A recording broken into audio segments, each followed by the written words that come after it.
محمود غزنوی کے دور میں، سلجوق ان کے بڑے کا نام تھا۔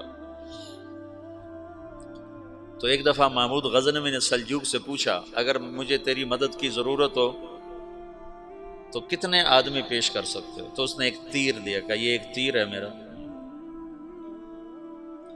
کسی کو یہ تیر بھیج کر میرے علاقے میں بھیج دو تو چند گھنٹوں میں 1,00,000 تلواریں تیرا پہرا دینے کے لیے تیار ہوں، میرے پاس اتنی طاقت ہے۔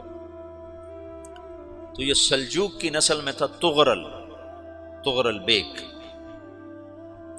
اللہ تعالیٰ نے جب عرب زوال کا شکار ہو گئے اور ضعف کا شکار ہو گئے، جیسے بڑھاپے کا کوئی علاج نہیں، جب قوموں پہ زوال آتا ہے تو اس کا بھی کوئی علاج نہیں، پھر اور قوم کو جگہ ملتی ہے۔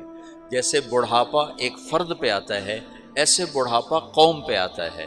قوم کا بڑھاپا جوانی میں نہیں لوٹ سکتا، جیسے فرد کا بڑھاپا جوانی کی طرف نہیں لوٹ سکتا، قوم کا بڑھاپا جوانی کی طرف نہیں لوٹ سکتا، کوئی علاج نہیں، نئی نسل کا آنا ہی علاج ہے۔ تو عرب دھل چکے تھے، 600 سال بہت ہوتے ہیں حکومت کو، اپنی صفات گم کر چکے تھے، اب نئے خون کی ضرورت تھی۔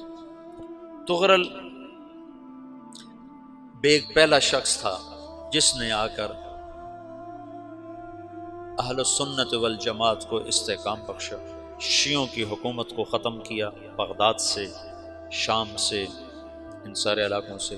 صلاح الدین ایوبی نے اسماعیلی شیعہ کی حکومت کو ختم کیا، مصر۔ العاضد ان کا آخری خلیفہ تھا۔ صلاح الدین ایوبی نور الدین زنگی رحمۃ اللہ علیہ کا پروردہ تھا، اس کا دوست تھا، اس کے دوست بھی تھا، بچہ بھی تھا اس کے سامنے، زیادہ لکھنے پڑھنے کا شوق تھا۔ پھر اللہ تعالیٰ نے اس سے کام لیا اور اس کو مصر کا گورنر بنا کے بھیجا، مصر کی مدد کے لیے بھیجا۔ تو وہاں اس نے صلاح الدین ایوبی نے وہاں ختم کیا، تغرل بیگ نے یہاں ختم کیا۔ تو پھر سلجوق جو تھے نا یہ اقتدار میں آئے، ادھر ختم ہو گئی سلطنت بنو عباس کی، مصر ایک چھوٹی سی ترکوں کی سلطنت۔ تو اللہ تعالیٰ پھر مرکزیت کے لیے ایک نظام چلایا، دو لشکر آپس میں لڑ رہے ہیں ایک میدان میں، ایک جنگلی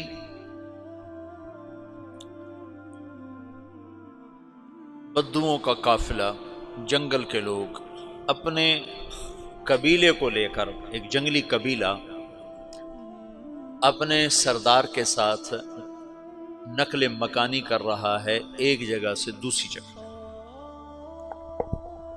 اللہ کا نظام کہ یہ لوگ چلتے چلتے چلتے اس وادی میں پہنچ گئے جہاں جنگ ہو رہی ہے، دو لشکر آپس میں لڑ رہے ہیں۔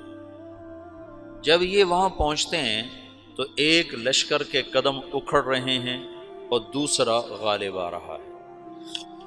ان کو نہیں پتا شکست کھانے والے کون ہیں اور فتح پانے والے کون ہیں، ان کو نہیں پتا۔ اس جنگلی قبیلے کے سردار کا نام بھی تغرل ہے، تغرل۔ تو یہ سردار کہتا ہے جو شکست کھا رہے ہیں ان کی مدد کرو، کچھ پتہ نہیں کون ہے، کہتا جو شکست کھا رہے ہیں ان کی مدد کرو۔ تو 400 وحشی جنگلیوں نے فاتح لشکر کے پیچھے حملہ کر دیا۔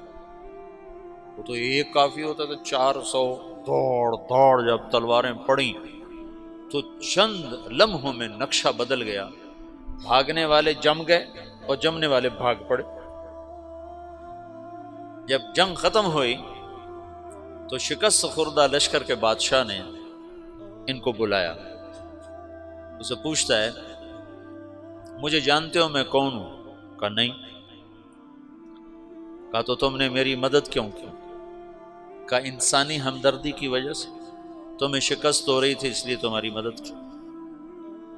پھر اس نے اپنا تعارف کرایا، میں ہوں سلیمان سلجوقی، ترکی کا بادشاہ۔ مسلمانوں کا لشکر تھا اور تاتاریوں سے شکست کھا رہا تھا، تاتاری فتح پا رہے تھے، مسلمان شکست کھا رہے تھے۔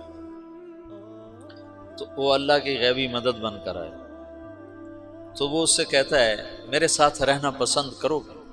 تم نے میرے اوپر احسان کیا ہے، میں اس کا بدلہ دینا چاہتا ہوں، میرے ساتھ رہنا پسند کرو گے؟ کہنے کا کر لوں گا۔ تو اس کو لے کر ترکی آیا، اور استنبول اس وقت روم کی حکومت میں تھا، اسے فتح کیا اس تغرل کے آگے چوتھے پانچویں پڑپوتے محمد فاتح نے۔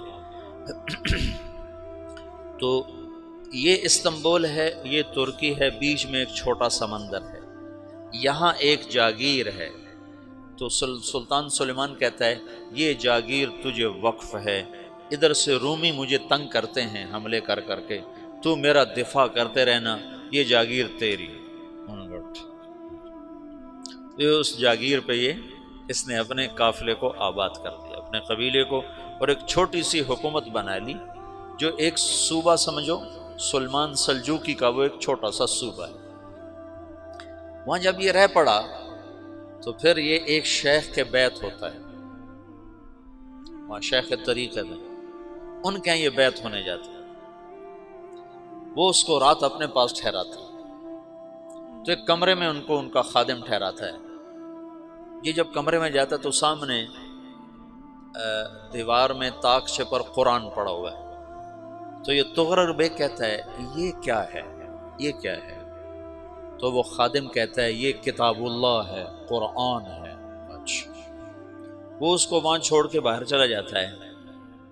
وہ دیہاتی آدمی، جنگل کا رہنے والا، پہلی دفعہ زندگی میں قرآن دیکھا، وہ کہتا ہے یہ قرآن ہے، اللہ کی کتاب ہے، میں اللہ کی کتاب کے سامنے سو جاؤں، کتنی بے ادبی ہے۔ تو اس نے ایسے قرآن اٹھایا اور سر پہ رکھ لیا اور کھڑا ہو گیا، ساری رات قرآن سر پہ رکھ کے کھڑا رہا۔